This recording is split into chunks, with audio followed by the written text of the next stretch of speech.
أعوذ بالله من الشيطان الرجيم. بسم الله الرحمن الرحيم. تلك الرسل فضلنا بعضهم على بعض منهم من كلم الله ورفع بعضهم درجات وآتينا عيسى ابن مريم البينات وأيدناه بروح القدس ولو شاء الله ما اقتتل الذين من بعد ما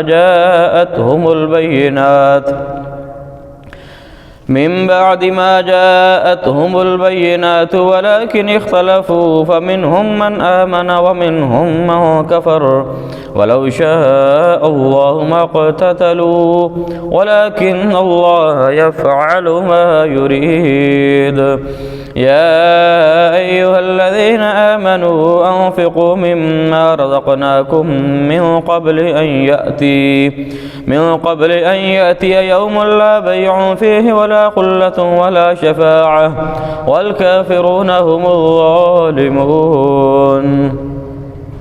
الله لا إله إلا هو الحي القيوم لا تأخذه سنة ولا نوم له ما في السماوات وما في الأرض من ذا الذي يشفع عنده إلا بإذنه يعلم ما بين أيديهم وما خلفهم ولا يحيطون بشيء من علمه إلا بما شاء وسع كرسيه السماوات والأرض ولا يؤوده حفظهما وهو العلي العظيم. لا إكراه في الدين قد تبين الرشد من الغي فمن يكفر بالطاغوت ويؤمن بالله فقد استمسك بالعروة الوثقى لا انفصام لها والله سميع عليم. الله ولي الذين آمنوا يخرجهم من الظلمات إلى النور والذين كفروا أولياؤهم الطاغوت يخرجونهم من النور إلى الظلمات أولئك أصحاب النار هم فيها خالدون. ألم تر إلى الذي حاج إبراهيم في ربه أن آتاه الله الملك إذ قال إبراهيم ربي الذي يحيي ويميت قال أنا أحيي وأميت قال إبراهيم فإن الله يأتي بالشمس من المشرق فأت بها من المغرب فبهت الذي كفر والله لا يهدي القوم الظالمين. أو كالذي مر على قرية وهي خاوية على عروشها قال أنى يحيي هذه الله بعد موتها فأماته الله 100 عام ثم بعثه قال كم لبثت قال لبثت يوما أو بعض يوم قال بل لبثت 100 عام فانظر إلى طعامك وشرابك لم يتسنه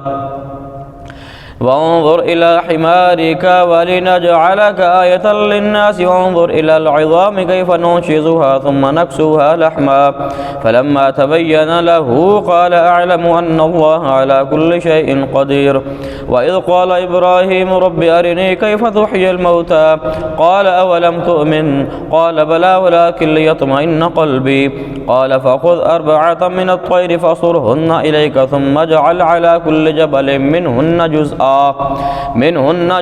ثم ادعهن يأتينك سعيا واعلم أن الله عزيز حكيم. مثل الذين ينفقون أموالهم في سبيل الله كمثل حبة أنبتت 7 سنابل في كل سنبلة 100 حبة والله يضاعف لمن يشاء والله واسع عليم. الذين ينفقون أموالهم في سبيل الله ثم لا يتبعون ما أنفقوا منا ولا أذى لهم أجرهم عند ربهم ولا خوف عليهم ولا هم يحزنون. قول معروف ومغفرة خير من صدقة يتبعها أذى والله غني حليم. يا أيها الذين آمنوا لا تبطلوا صدقاتكم بالمن والأذى كالذي ينفق ماله رئاء الناس ولا يؤمن بالله واليوم الآخر فمثله كمثل صفوان عليه تراب فأصابه وابل فتركه صلدا لا يقدرون على شيء مما كسبوا والله لا يهدي القوم الكافرين. ومثل الذين ينفقون أموالهم ابتغاء مرضات الله وتثبيتا من أنفسهم كمثل جنة بربوة أصابها وابل فآتت أكلها ضعفين فإن لم يصبها وابل فطل والله بما تعملون بصير. أيود أحدكم أن تكون له جنة من أعناب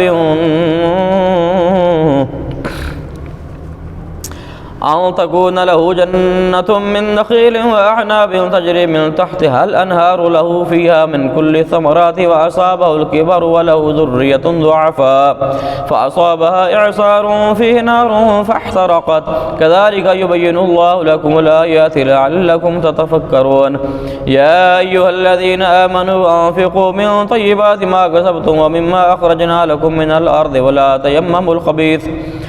تيمموا الخبيث منه تنفقون ولستم بآخذيه إلا أن تغمضوا فيه واعلموا أن الله غني حميد. الشيطان يعيدكم الفقر ويأمركم بالفحشاء والله يعيدكم مغفرة منه وفضلا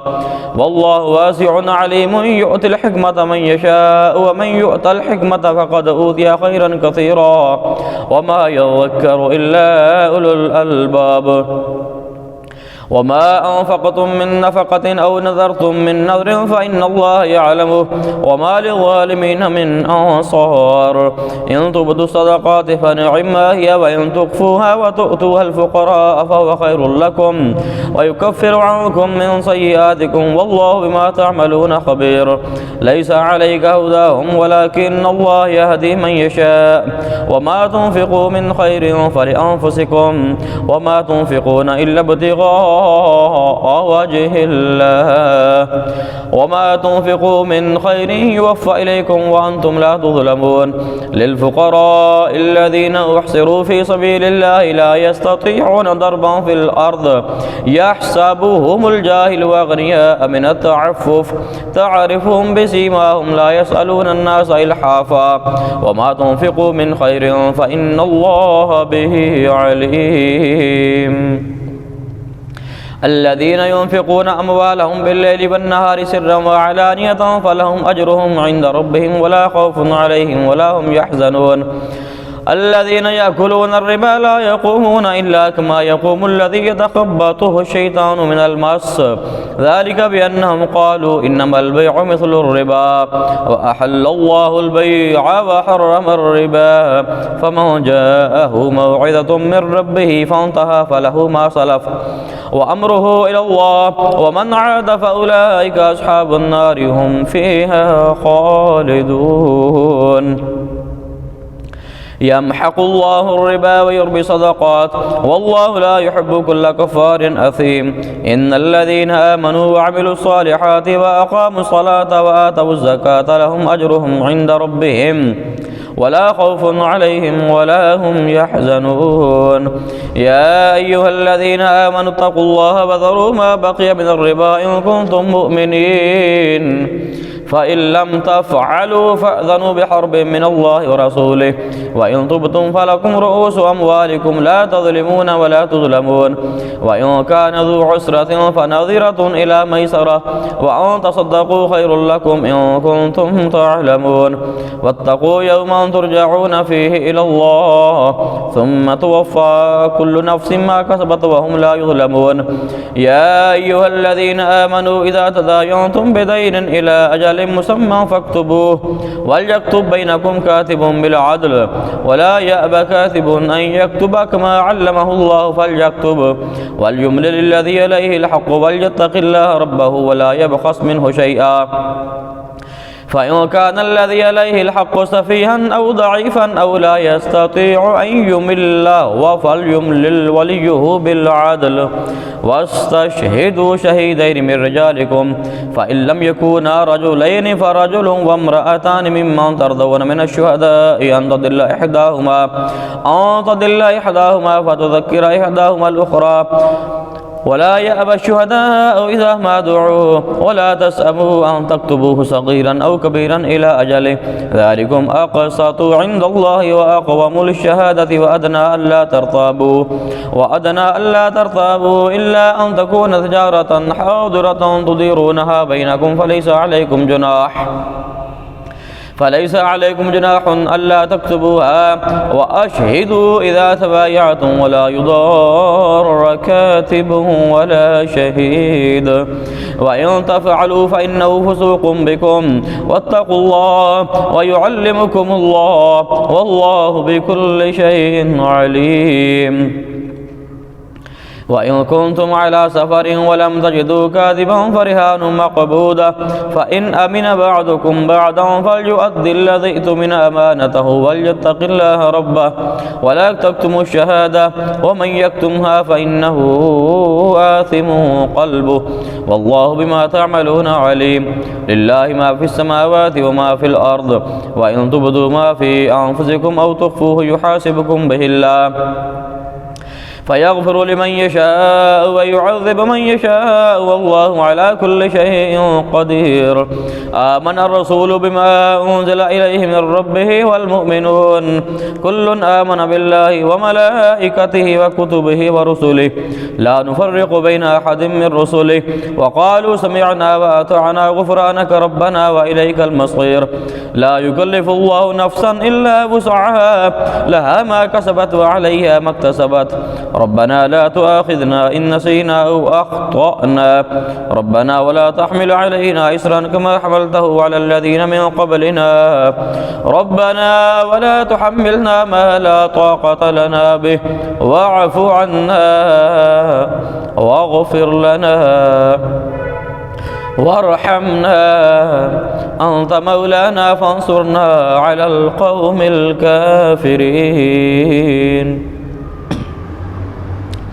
بسم الله الرحمن الرحيم ألف لام ميم الله لا إله إلا هو الحي القيوم نزل عليك الكتاب بالحق مصدقا لما بين يديه وأنزل التوراة والإنجيل من قبل هدى للناس وأنزل الفرقان إن الذين كفروا بآيات الله لهم عذاب شديد والله عزيز ذو انتقام إن الله لا يخفى عليه شيء في الأرض ولا في السماء هو الذي يصوركم في الأرحام كيف يشاء لا إله إلا هو العزيز الحكيم هو الذي أنزل عليك الكتاب منه آيات محكمات هن أم الكتاب وأخر متشابهات فأما الذين في قلوبهم زيغ فيتبعون ما تشابه منه ابتغاء الفتنة وابتغاء تأويله وما يعلم تأويله إلا الله والراسخون في العلم يقولون آمنا به كل من عند ربنا وما يذكر إلا أولو الألباب ربنا لا تزغ قلوبنا بعد إذ هديتنا وهب لنا من لدنك رحمة إنك أنت الوهاب ربنا إنك جامع الناس ليوم لا ريب فيه إن الله لا يخلف الميعاد إن الذين كفروا لن تغني عنهم أموالهم ولا أولادهم من الله شيئا وأولئك هم وقود النار كدأب آل فرعون والذين من قبلهم كذبوا بآياتنا فأخذهم الله بذنوبهم والله شديد العقاب قل للذين كفروا ستغلبون وتحشرون إلى جهنم وبئس المهاد قد كان لكم آية في فئتين التقتا فئة تقاتل في سبيل سبيل الله وأخرى كافرة يرونهم مثليهم رأي العين والله يؤيد بنصره من يشاء إن في ذلك لعبرة لأولي الأبصار زين للناس حب الشهوات من النساء والبنين والقناطير المقنطرة من الذهب والفضة والخيل المصومة والأنعام والحرث ذلك متاع الحياة الدنيا والله عنده حسن المآب قل أنبئكم بخير من ذلكم للذين اتقوا عند ربهم جنات تجري من تحتها الأنهار خالدين فيها وأزواج مطهرة ورضوان من الله والله بصير بالعباد الذين يقولون ربنا إننا آمنا فاغفر لنا ذنوبنا وقنا عذاب النار الصابرين والصادقين والقانتين والمنفقين والمستغفرين بالأسحار شهد الله أنه لا إله إلا هو والملائكة وأولو العلم قائما بالقسط لا إله إلا هو العزيز الحكيم إن الدين عند الله الإسلام وما اختلف الذين أوتوا الكتاب إلا من بعد ما جاءهم العلم بغيا بينهم ومن يكفر بآيات الله فإن الله سريع الحساب فإن حاجوك فقل أسلمت وجهي لله ومن اتبعني وقل للذين أوتوا الكتاب والأميين أسلمتم فإن أسلموا فقد اهتدوا وإن تولوا فإنما عليك البلاغ والله بصير بالعباد إن الذين يكفرون بآيات الله ويقتلون النبيين بغير حق ويقتلون الذين يأمرون بالقسط من الناس وبشرهم بعذاب أليم أولئك الذين حبطت أعمالهم في الدنيا والآخرة وما لهم من ناصرين ألم تر إلى الذين أوتوا نصيبا من الكتاب يدعون إلى كتاب الله ليحكم بينهم ثم يتولى فريق منهم وهم معرضون ذلك بأنهم قالوا لن تمسنا النار إلا أياما معدودات وغرهم في دينهم ما كانوا يفترون فكيف إذا جمعناهم ليوم لا ريب فيه ووفيت كل نفس ما كسبت وهم لا يظلمون قل اللهم مالك الملك تؤتي الملك من تشاء وتنزع الملك ممن تشاء وتعز من تشاء وتذل من تشاء بيدك الخير إنك على كل شيء قدير تولج الليل في النهار وتولج النهار في الليل وتخرج الحي من الميت وتخرج الميت من الحي وترزق من تشاء بغير حساب لا يتخذ المؤمنون الكافرين أولياء من دون المؤمنين ومن يفعل ذلك فليس من الله في شيء إلا أن تتقوا منهم تقاه ويحذركم الله نفسه وإلى الله المصير قل إن تخفوا ما في صدوركم أو تبدوه يعلمه الله ويعلم ما في السماوات وما في الأرض والله على كل شيء قدير يوم تجد كل نفس ما عملت من خير محضرا وما عملت من سوء تود لو أن بينها وبينه أمدا بعيدا ويحذركم الله نفسه والله رؤوف بالعباد قل إن كنتم تحبون الله فاتبعوني يحببكم الله يغفر لكم ذنوبكم والله غفور رحيم قل أطيعوا الله والرسول فإن تولوا فإن الله لا يحب الكافرين إن الله اصطفى آدم ونوحا وآل إبراهيم وآل عمران على العالمين ذرية بعضها من بعض والله سميع عليم إذ قالت امرأة عمران رب إني نذرت لك ما في بطني محررا فتقبل مني إنك أنت السميع العليم فلما وضعتها قالت رب إني وضعتها أنثى والله أعلم بما وضعت وليس الذكر كالأنثى وإني سميتها مريم وإني أعيذها بك وذريتها من الشيطان الرجيم فتقبلها ربها بقبول حسن وأنبتها نباتا حسنا وكفلها زكريا كلما دخل عليها زكريا المحراب وجد عندها رزقا قال يا مريم أنى لك هذا قالت هو من عند الله إن الله يرزق من يشاء بغير حساب هنالك دعا زكريا ربه قال رب هب لي من لدنك ذرية طيبة إنك سميع الدعاء فنادته الملائكة وهو قائم يصلي في المحراب أن الله يبشرك بيحيى مصدقا بكلمة من الله وسيدا وحصورا ونبيا من الصالحين قال رب أنى يكون لي غلام وقد بلغني الكبر وامرأتي عاقر قال كذلك الله يفعل ما يشاء قال رب اجعل لي آية قال آيتك ألا تكلم الناس 3 أيام إلا رمزا واذكر ربك كثيرا وسبح بالعشي والإبكار وإذ قالت الملائكة يا مريم إن الله اصطفاك وطهرك واصطفاك على نساء العالمين يا مريم اقنتي لربك واسجدي واركعي مع الراكعين ذلك من أنباء الغيب نوحيه إليك وما كنت لديهم إذ يلقون أقلامهم أيهم يكفل مريم وما كنت لديهم إذ يختصمون إذ قالت الملائكة يا مريم إن الله يبشرك بكلمة منه اسمه المسيح عيسى بن مريم وجيها في الدنيا والآخرة ومن المقربين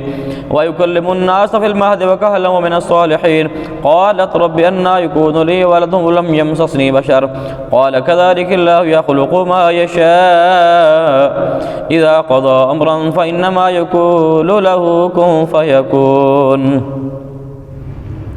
ويعلمه الكتاب والحكمة والتوراة والإنجيل ورسولا إلى بني إسرائيل أني قد جئتكم بآية من ربكم أني أخلق لكم من الطين كهيئة الطير فأنفخ فيه ويكون طيرا بإذن الله وأبرئ الأكمه والأبرص وأحيي الموتى بإذن الله وأنبئكم بما تأكلون وما تدخرون في بيوتكم إن في ذلك لآية لكم إن كنتم مؤمنين ومصدقا لما بين يدي من التوراة ولأحل لكم بعض الذي حرم عليكم وجئتكم بآية من ربكم فاتقوا الله وأطيعون إن الله ربي وربكم فاعبدوه هذا صراط مستقيم فلما أحس عيسى منهم الكفر قال من أنصاري إلى الله قال الحواريون نحن أنصار الله آمنا بالله واشهد بأننا مسلمون ربنا آمنا بما أنزلت واتبعنا رسولك فاكتبنا مع الشاهدين ومكروا ومكر الله والله خير الماكرين إذ قال الله يا عيسى إني متوفيك ورافعك إلي ومطهرك من الذين كفروا وجاعل الذين اتبعوك فوق الذين كفروا إلى يوم القيامة ثم إلي مرجعكم فأحكم بينكم فيما كنتم فيه تختلفون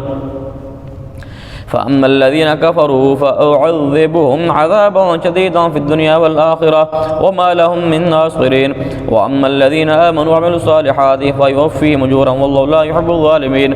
ذلك نتلوه عليك من الآيات والذكر الحكيم إن مثل عيسى عند الله كمثل آدم خلقه من تراب ثم قال له كن فيكون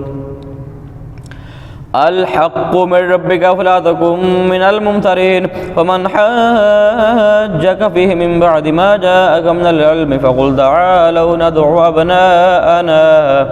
ندعو أبناءنا وأبناءكم ونساءنا ونساءكم وأنفسنا وأنفسكم ثم نبتهل فنجعل لعنة الله على الكاذبين إن هذا لهو القصص الحق وما من إله إلا الله وإن الله لهو العزيز الحكيم فإن تولوا فإن الله عليم بالمفسدين قل يا أهل الكتاب تعالوا إلى كلمة سواء بيننا وبينكم ألا نعبد إلا الله ألا نعبد إلا الله ولا نشرك به شيئا ولا يتخذ بعضنا بعضا أربابا من دون الله فإن تولوا فقولوا اشهدوا بأننا مسلمون يا أهل الكتاب لم تحاجون في إبراهيم وما أنزلت التوراة والإنجيل إلا من بعده أفلا تعقلون ها أنتم هؤلاء حاججتم فيما لكم به علم فلم تحاجون فيما ليس لكم به علم والله يعلم وأنتم لا تعلمون ما كان إبراهيم يهوديا ولا نصرانيا ولكن كان حنيفا مسلما وما كان من المشركين إن أولى الناس بإبراهيم للذين اتبعوه وهذا النبي والله ولي المؤمنين